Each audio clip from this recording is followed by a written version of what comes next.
আমি কদিন আগে কয়েক মাস আগে মাস দুয়েক হবে কম বেশি আমি একটু চেন্নাই গিয়েছিলাম। চেন্নাই ভারতবর্ষের একটা অংশ,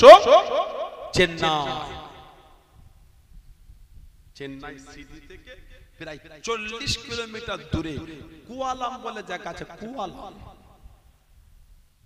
কুয়ালাম বলে নেটে সার্চ করলে পাবেন কুয়ালাম। ওখানে গিয়ে নবী পাকের একটা সাহাবীর মাজার পেলাম। আমার নবীর সাহাবী ছিলেন, জোরে বলবেন না, আল্লাহর নবীর সাহাবী ছিলেন হযরতে তামিম আনসারী রাদিয়াল্লাহু তাআলা আনহু। তামিম আনসারী রাদিয়াল্লাহু তাআলা নবী পাক হিজরত করে মদিনা শরীফে আসার আগে উনি মদিনা শরীফ থেকে মক্কা শরীফে গিয়ে নবী পাকের নূরের হাতটা ধরে ঈমানের কলিমা পড়ে মুসলমান হয়েছিলেন। তামিম আনসারী রাদিয়াল্লাহু তাআলা নবী পাক ওনাকে একটা আংটিও দিয়েছেন। আংটি আল্লাহর নবী 7 বছর কম বেশি 7 বছর জেনেদের দেশে গিয়ে তাদের দেশে গিয়ে দ্বীনের খিদমত তাদের কাছে করেছে, তাদের পরে ইলমে দ্বীনও শিখিয়েছে। জোরে বলুন না সুবহানাল্লাহ। তামিম আনসারী ইসলামের প্রথম যুদ্ধ হয়েছিল, কি নাম বলেন? দ্বিতীয় হিজরিতে। কি নাম? কথা বলেন। ইসলামের প্রথম যুদ্ধটার নাম কি? বদর।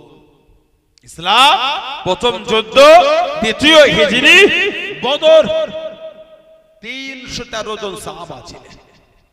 এই 313 জনের মধ্যে নবী পাকের ওই সাহাবী তামিম আনসারী রাদিয়াল্লাহু তাআলা উনিও ছিলেন। জোরে বল, জোরে বলবেন সুবহানাল্লাহ।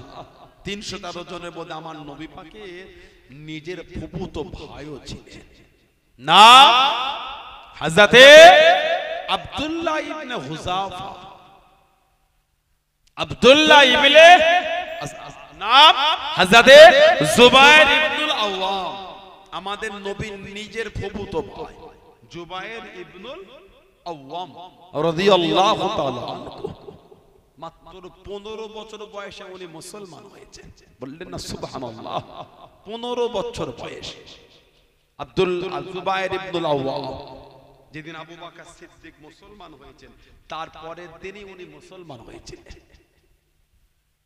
তারপরের দিনে উনি মুসলমান, মাত্র 15 বছর বয়স। ওনার মা ছিলেন সাফিয়া বিনত আব্দুল মুত্তালিব। সাফিয়া বিনতে আব্দুল মুত্তালিব। আর ওনার ছিলেন আবার আমাদের মা সাইয়্যিদা তাহিরা তাইয়্যিবা খাদিজা রাদিয়াল্লাহু তাআলা আনহা। জোরে বলবেন না, আর একটু জোরে বলা গেল না?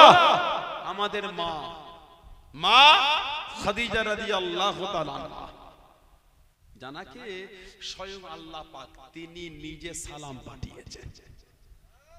জোরে বলা গেল না সুবহানাল্লাহ। আল্লাহ নবী জাবালের উপরে চলে গেলেন। আল্লাহ নবী জাবালে নূরে উঠে গেলেন। যে পাহাড়ের উপরে সর্বপ্রথম কোরআন শরীফ নাযিল হয়েছিল গারে হেরার মধ্যে, ইকরা বিসমি রাব্বিকাল্লাযী খলাক। আল্লাহ নবী জাবালে নূরে উঠে গেলেন। আল্লাহ নবী জাবালে নূরে চূড়ায় চলে গেলেন। ও যুবকেরা, আম্মা জান হযরত খাদিজাতুল কুবরা রাদিয়াল্লাহু তাআলা আনহা বুক টেনে পাথর ধরে ঝুলে ঝুলে ঝুলে ঝুলে আল্লাহ নবী চলল। খাবার খানা আগিয়ে দিলেন, খাবার খানা পৌঁছে দিলেন, খাবার খানা খাইয়ে দিলেন। ও যুবকেরা, ও আমার মুরব্বি বাপদারা, মায়েরা, বোনেরা, ভগিনীরা, আল্লাহ পাকের দরবারে এতটা পছন্দ হয়ে গেল, এতটা কবুল হয়ে গেল। আল্লাহ পাক জানিয়ে দিলেন, আল্লাহ পাক হুকুম দিয়ে দিলেন, ও জিবরাইল আমার হাবিবকে গিয়ে জানিয়ে দাও, আমার হাবিবকে গিয়ে শুনিয়ে দাও, আমার হাবিবকে গিয়ে বলে দাও আমি আল্লাহ আমার হাবিবের স্ত্রীর উপরে এতটা খুশি হয়ে গিয়েছি, আমার হাবিবের জন্য এত কষ্ট করে খাবার খানা আগিয়ে দিয়েছে, খাবার খানা খাইয়ে দিয়েছে, আমি আল্লাহ এতটা খুশি হয়ে গিয়েছি। ও জিবরাইল আমার হাবিবকে গিয়ে বলে দাও আমি আল্লাহ পাক খাদিজাকে সালাম খানা জানিয়েছিলাম। জোরে বলুন সুবহান। আর একটু জোরে বলুন সুবহান। আমি আল্লাহ আমার হাবিবের স্ত্রী খাদিজাকে আমি আল্লাহ সালাম দিলাম। বলবেন না সুবহানাল্লাহ। এখানে যদি কোনো হাদিস সাহেব থাকে তো জিজ্ঞাসা করে, বা কেউ যদি উমরা করে থাকেন উমরা তাকে একটু জিজ্ঞাসা করে এই পাহাড়টায় উঠতে কি হয়? জাবালে নূর, যে পাহাড়ের উপরে গাড়ে হেরা সিঁড়ি হয়েছে, সিঁড়ির সাইডে রেলিং, সাপোর্ট ধরার জন্য সাপোর্ট রেলিং, তো সাইডে রেলিং, পাইপের রেলিং। ওই তো হাদিস সাহেব বাপ বসে আছে, চাচা জান আমার, এই রকম সিঁড়ি, ওহ উঠতে গেলে জান শেষ, একদম ঘেমেলে কঠিন অবস্থা। ভরা দুপুরে না ফজরের নামাজ পড়ে উঠতে হয়, আর না হলে মাগরিবের সময় উঠতে হবে। ভরা দুপুরে খবর হয়ে যাবে, এত কষ্ট হয়। ফজরের পরে উঠতে গিয়েও ওই রাস্তায় কিছু কিছু জায়গায় লেবু পানি সব নিয়ে বসে আছে, ওই 2 রিয়াল 3 রিয়াল করে নেয়, ওই মাঝে মাঝে পান করতে হয়। কাবু হয়ে যায় উঠতে উঠতে। 1500 বছর পরে এসে সিঁড়ি হয়ে রাস্তা হয়ে যদি এই হাল হয়, বলে আজ থেকে 1500 বছর আগে তাহলে কি ছিল? সিঁড়িও ছিল না, রাস্তাও ছিল না, মা তাহলে কিভাবে উঠেছেন? সুবহানাল্লাহ বললেন না? আমাদের মা আম্মা জান খাদিজা রাদিয়াল্লাহু তাআলা আনহা সেদিন তাহলে মা কিভাবে উঠেছে? নবী পাকের যত ছেলে আর মেয়ে, আমাদের নবীর যত ছেলে আর মেয়ে সব জন্মগ্রহণ করেছে মা খাদিজা রাদিয়াল্লাহু তাআলা আনহা থেকে। নবী পাকের একটাই মাত্র ছেলে, নাম হযরতে ইব্রাহিম রাদিয়াল্লাহু তাআলা আনহু। ওনার জন্মগ্রহণটা ছিল হযরতে মা মারিয়া কিফতি রাদিয়াল্লাহু তাআলা আনহা থেকে। বাকি যত নবীর ছেলে আর মেয়ে সব জন্মগ্রহণ করেছেন মা খাদিজা রাদিয়াল্লাহু তাআলা আনহা থেকে। জোরে বলো, আরেকটু জোরে বলা গেল না?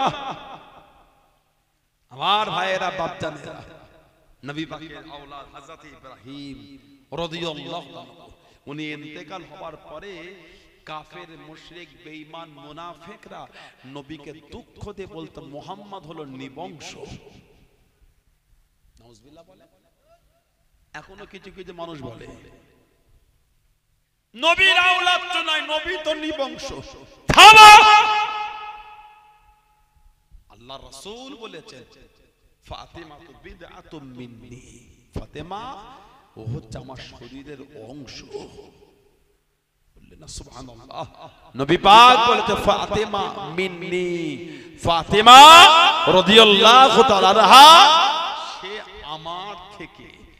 গোটা পৃথিবীর নিয়ম বাপের নাসাল চলে ছেলের থেকে, আমার নবীর জন্য আল্লাহ খাস করেছেন নবীর নাসালকে আল্লাহ মেয়ে ফাতিমা রাদিয়াল্লাহু তাআলা আনহা থেকে রাসূলুল্লাহ মেয়ের থেকে আল্লাহ নবীর নাসাল চালিয়েছেন। জোরে বলো। এখনো কিছু কিছু আছে। আমি কদিন আগে দেখছিলাম রাসূলের আওলাদ আবার কি, বাংলাদেশের এক ফাসেকের বক্তৃতা। বাংলাদেশে এক ফাসেক মাইকে উঠে বলছে নবীর আওলাদ আবার কি, নবী ছেলে ছিল। এমন ভাবে নোংরা ভাবে উপস্থাপন বলতে পারতো ভালো করে যে নবীর আওলাদ তো ছিল না, নবীর আবার আওলাদ কি করে? নবী তো মেয়ে ছেলে তো ইন্তেকাল হয়ে গেছে, তাদের তো আওলাদ না। যদি জানার ইচ্ছা হয় ভালোভাবে বলতে পারতো। হিংসাত্মমূলক মনোভাব নিয়ে কদিন আগে ভিডিও দেখলাম, মিডিয়া ভাইরা জানবে হয়তো, রমাদান মাসে বলছে 27শে রমজান মসজিদে এইভাবে দল বেঁধে ভিড় করে নামাজ পড়তে যাওয়া, ওটা হিন্দু ভাইদের পুজোর থেকেও খারাপ।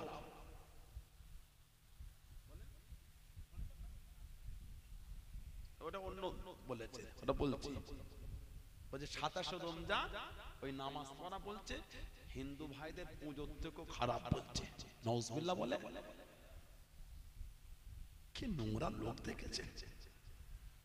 বর্তমান গোটা পৃথিবী যারা জ্বালিয়ে কাবাব করে ফেলছে, নব্য সালাফি ফিতনাবাজ আহলে হাদিস, নব্য সালাফি ফিতনাবাজ আহলে হাদিস। আজকে কিতাবটা দেখছিলাম ভাই, নুজুলুল আবরার, নুজুলুল আবরার এমন এমন কথা লেখা আছে বলা যাবে না।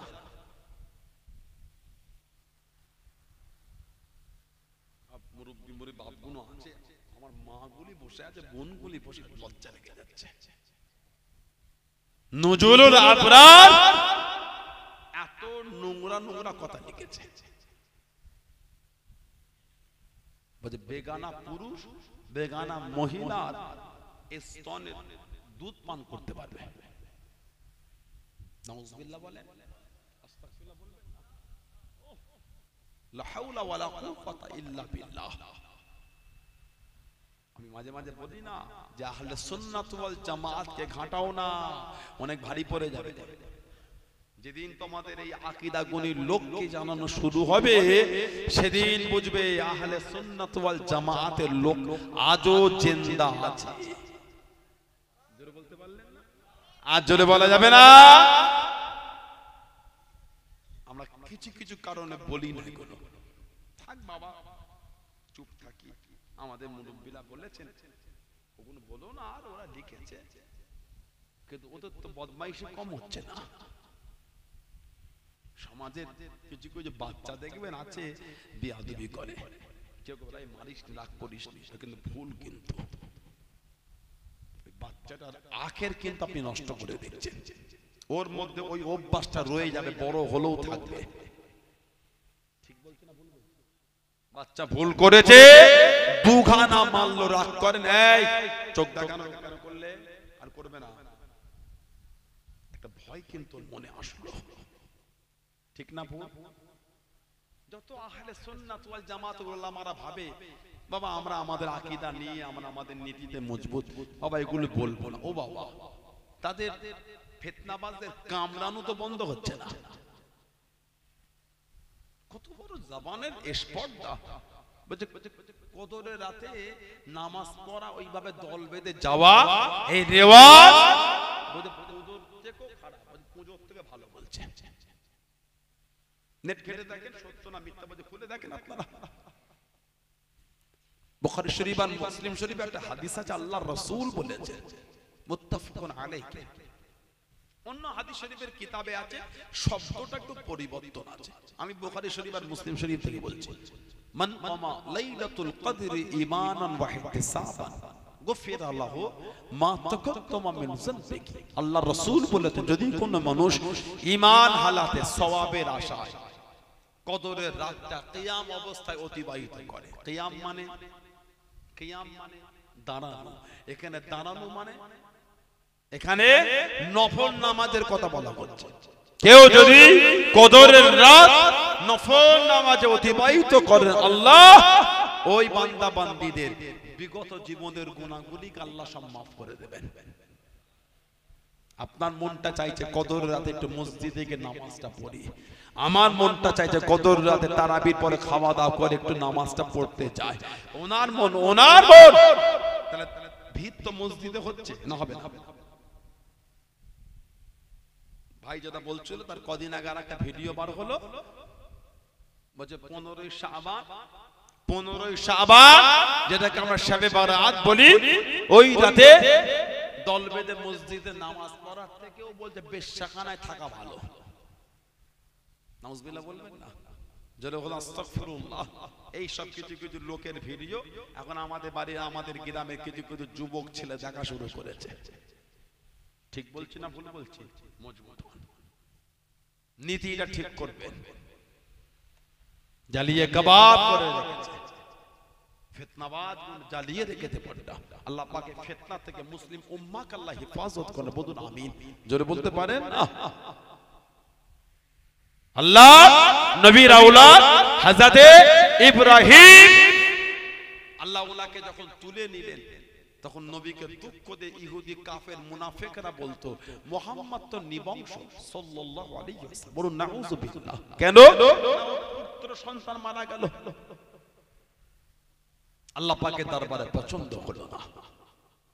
যে নবী চাদর জড়িয়েছে আল্লাহ ভালোবেসে দেখেছেন, ইয়া আইয়ুহাল মুজাম্মিল, যে নবী মুখকে হাসতে আল্লাহ খিতাব করে অদ্দুহা বলেছে, যে নবীকে আল্লাহ আদর করে বলেছেন সিরাজাম মুনীরা, জোরে বলবেন না সুবহানাল্লাহ। কদ জাআকুম মিনাল্লাহি নূর ওয়া কিতাবুম মুবিন, যে নবীকে আল্লাহ নূর বলে খিতাব করেছেন, জোরে বলুন সুবহানাল্লাহ। যে নবীকে আল্লাহ ইন্না আরসালনাকা শাহিদা ওয়া মুবাশশিরা ওয়া নাযীরা বলে খিতাব করেছেন, জোরে বলুন সুবহানাল্লাহ। যে নবীকে আল্লাহ লাকাদ কানা লাকুম ফি রাসূলিল্লাহি উসওয়াতুন হাসানাহ বলে খিতাব করেছেন, জোরে বলবেন না সুবহানাল্লাহ। যে নবীকে আল্লাহ ওয়া মা আরসালনাকা ইল্লা রাহমাতাল লিল আলামিন বলে খিতাব করেছেন, জোরে বলুন না সুবহানাল্লাহ। যে নবীকে আল্লাহ ওয়া ইন্নাকা লাআলা খুলুকিল আযীম বলে নবী চরিত্রের খিতাব করেছেন, জোরে বলুন সুবহানাল্লাহ। সেই নবীকে বলছেন নিবংশ।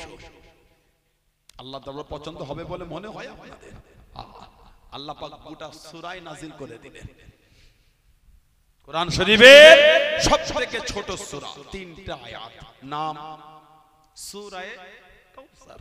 সূরা কাউসার 3টা আয়াত। প্রথমে কিন্তু আল্লাহ বলেন নাই ইন্না শানিয়াকা হুয়াল আফতার, না না, আল্লাহ পাক আগে আমাদের নবীকে একটু খুশি করেছেন, সুবহানাল্লাহ। আল্লাহ পাক আগে বলেছেন ইন্না আতাইনাকাল কাউসার, হাবিব নিশ্চয় আমি আল্লাহ আপনাকে আবে কাউসারটা আতা করে দিলাম। জোরে বলেন, আরেকটু জোরে বলবেন না? साकियत कौसर करम फरमाएंगे, साकियत कौसर करम फरमाएंगे, हम पिएंगे ओ पिलाते जाएंगे, हम पिएंगे ओ पिलाते जाएंगे, मुस्तफा नजर करम फरमाएंगे, मुस्तफा नजर करम फरमाएंगे, या नबी या नबी या नबी या नबी या नबी या नबी, एक दिन हम भी मदीने जाएंगे। সুবহানাল্লাহ, জোরে বলেন না ইনশাআল্লাহ।